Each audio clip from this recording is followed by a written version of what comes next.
Hi everyone, it's James. I hope you are all doing well at home. And this week on Literary Travelogue, we'll be traveling to two places, Cape Cod and Ocean City, New Jersey. Not Ocean City, Maryland, but I will probably do that sometime in the future. So we're going to start with Cape Cod, Massachusetts. And Cape Cod, Massachusetts is a beautiful place, a lot of fun, and these two places I go to every summer with my family. And they're two really nice places, and I highly recommend them. So, this book is Cape Cod and the National Seashore, a photographic essay by Charles Fields. Cape Cod, a place of eternal warring between land and the sea, is a dynamic place. Shifting sands, wind, and the ocean work their sometimes nefarious magic to continually change its face, but that face is in some ways enduring and unchangeable. Millions know and recall with delight familiar feelings of personal freedom and exhilaration crossing one of the behemoth bridges onto the peninsula. The lure is unmistakable. 400 years ago, Bartholomew Gosnold left Falmouth, England, to explore the New World.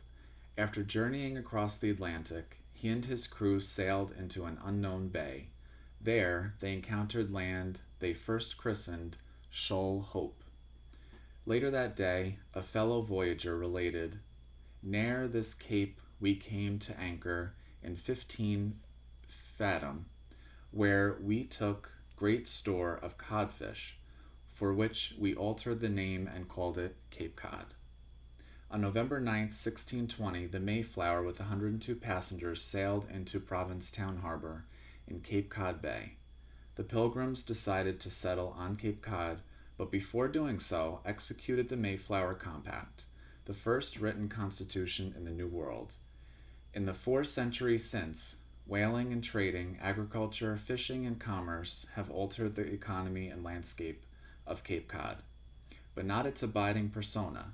It remains today preserved as much as any place can be in the 21st century, pristine, proud, and welcoming. The Cape Cod Peninsula is host to more than 13 million visitors annually. Small wonder, once one has meandered its beaches, dunes, byways, and villages, that it ranks as one of America's most recognizable and popular resort destinations. Internationally renowned for its shoreline, pristine waters, dunes, marsh, and wetlands, cranberry bogs, waterways, storybook villages, architecture, and culture, Cape Cod enchants all who visit, instilling in them lifelong memories. Cape Codders are the stewards of this magical land. Within its rolling hills, moors and heath, bays, ponds, and forests, Cape Cod's magic lives on, from first landfall this side of the bridges to the reverie which inevitably accompanies leaving Cape Cod. Visitors will relish a range of emotions and experiences. All of these are wonderfully supplemented by warm, wonderful welcomes and sad partings, but no one enters or leaves Cape Cod unmoved. The photographic essay upon which you are about to embark will delight, inspire, and move you. Each photograph was painstakingly taken exactly at the moment when light and subject were optimal. Charles Fields has captured Cape Cod unaware of itself, candid and true. Cape Cod cannot be taken home except in one's heart and mind. But within the pages of this Cape Cod photographic essay, with its palette of photographic experiences, featuring locales visited and yet unseen, exploring the uniqueness of Cape lifestyles and its people, architecture, majestic shoreline, and unequaled diversity of terrain, one is transported here merely opening the cover. So I'll take a look at some pictures. This is the cranberry harvest.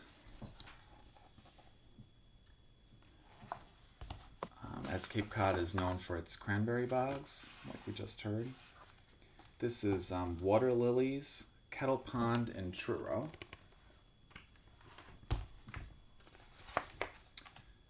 And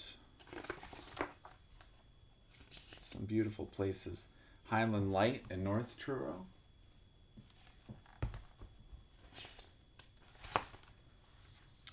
And this is Bass River. This entire picture is Bass River in Dennis.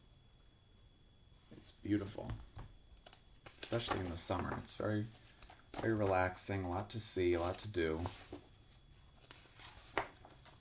And here's a picture of the Cape a couple of pictures of the Cape in the winter.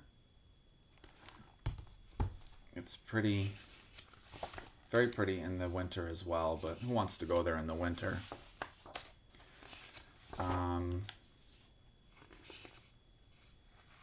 They have some pretty churches as well. This is First Congregational Church in Yarmouth. It's a beautiful book. It really captures Cape Cod.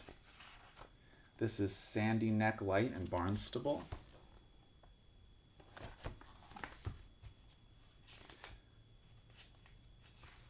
And pretty much the book is just all real beautiful photographs of Cape Cod. This is Little Pamet River in Truro. So again, the book is called Cape Cod and the National Seashore.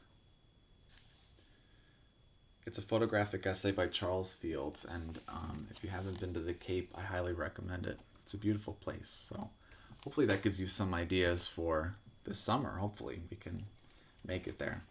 The next place we're going to travel to is Ocean City, New Jersey. This book is The Ocean City Boardwalk by Dean Davis. And again, another very pretty place on the Jersey Shore. A lot has changed since the boardwalk was first constructed between 4th and 7th Streets in 1883. In 1887, the boardwalk was expanded to 11th Street, but it was heavily damaged by a storm the following year. In 1889, it was rebuilt with cement pilings to help prevent any further storm damage. At this time, the boardwalk stretched from 7th to 13th Streets. Here's some pictures.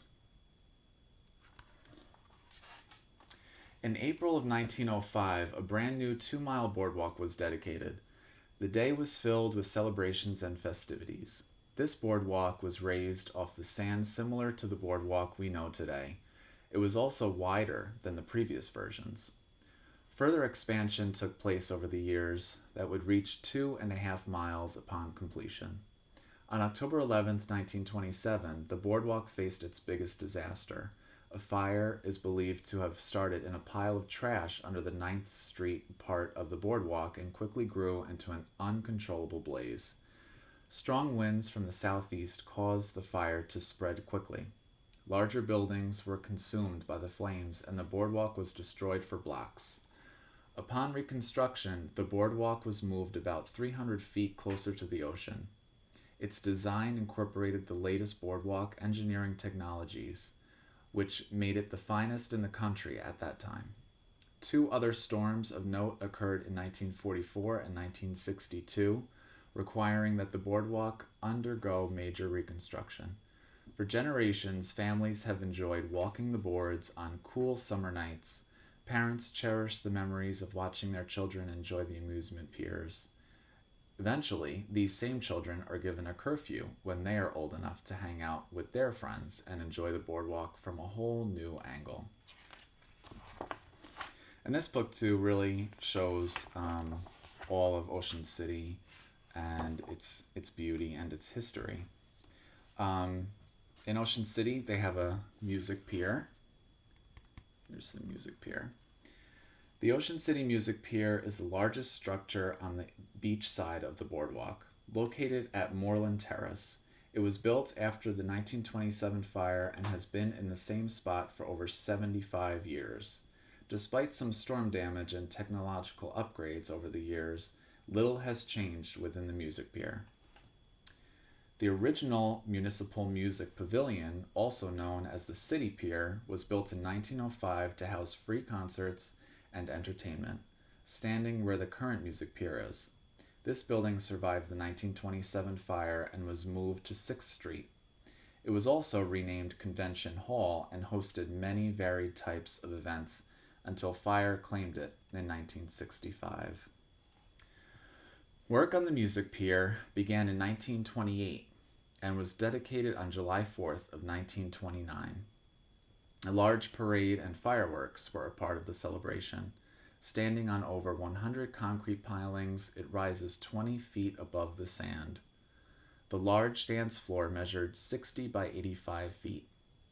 Soon after the Japanese attack on Pearl Harbor, a temporary observation tower was built on the roof of the Music Pier. It was the first structure in the United States constructed exclusively for the observation and spotting of possible enemy planes flying along the coast. Volunteers of all ages and genders manned the tower during the war years. Many events are held inside the Great Hall, which can seat 1,100 concertgoers. The Ocean City Pops call the Music Pier home as they continue to bring cultured music to the sandy shores. World-renowned performers such as Shirley Jones and Joel Grey occasionally grace the Music Pier's stage. Each season, many venture to the Music Pier to enjoy an evening of relaxing entertainment. There's some more pictures. And there's a lot of stores on the boardwalk and in town to enjoy. In 2005, the Travel Channel bestowed upon Ocean City the award of Best Family Beach, and it was also awarded America's Greatest Family Resort. And also in Ocean City, there's a historic hotel called the Flanders Hotel. The Flanders is the grand old hotel of Ocean City, which opened her doors on July 28, 1923. It was named after Flanders Field in Belgium, a World War I cemetery for many American soldiers. The intent of the Oceanfront Hotel Corporation was to create a seaside resort that would rival some of the finest hotels in the major cities. The builders offered $100 a point stock investment to members of the community as a means to help support the venture. The architect was Ocean City native Vivian Smith, who was well known for his Atlantic City and Philadelphia buildings. He also designed Ocean City Hall and Ocean City High School. At the time, the Flanders was the biggest construction project ever undertaken inside the borders of the small resort town. The end result was everything the investors envisioned. Built in the Spanish Mission Revival style, it was originally right up against the boardwalk.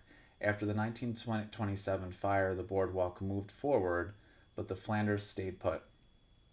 The hotel is well known for its elegant weddings and receptions held in the grand and spacious rooms. Jimmy Stewart, Grace Kelly, and cartoonist Al Capp are some of the celebrities who have visited the Flanders. And here's the Flanders Hotel. Here's some interior shots. Here's some more interior pictures. And it had a beautiful pool at one time, but it's no longer there.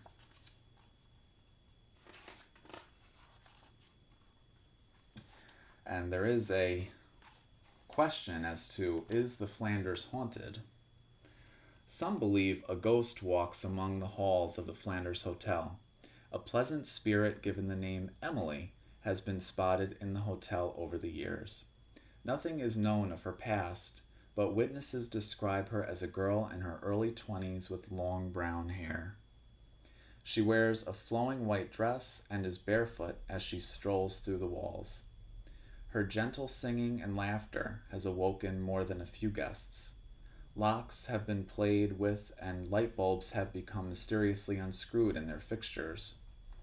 Her main haunts appear to be the grand banquet rooms and the Hall of Mirrors. Another favorite place for sightings is near the grand piano on the second floor. A large painting of Emily is displayed in that area. With her features based on descriptions given by those who have seen her, if you ever stay at the Flanders, make sure you look for the young lady in the white dress singing songs from another place and time. Here's a picture of the ghost Emily. Here's a nice picture of the boardwalk and some of the beach. And